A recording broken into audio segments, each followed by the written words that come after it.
karon nakahimo na ta og 101 ka panimalay.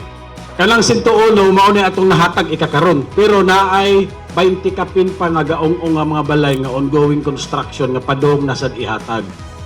So dako kayo natong pasalamat sa atong programa nga sa una damgura to plano ra nahimong realidad tungod sa pagtabang sa atong governor ug ni Congresswoman Banban Obintado. Kani si Nang Elsa, ang iyang banas, si former anhing kagawad Boy Molina. And tuwa na sila yung kalibutan. And before siya namatay, nagbilin siya note na iyang pamilya pagamaan og balay tungod kay naguba sa panahon sa Odette. So karon atong gituman ang hangyo ni Kagawad Terso, and I hope na malipayon si nung Terso ron sa laing kalibutan.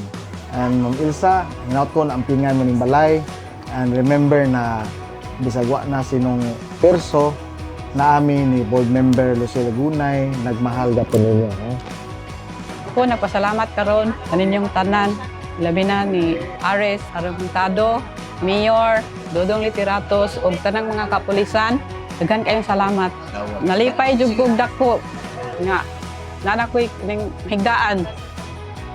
So again, Merry Christmas and Happy New Year.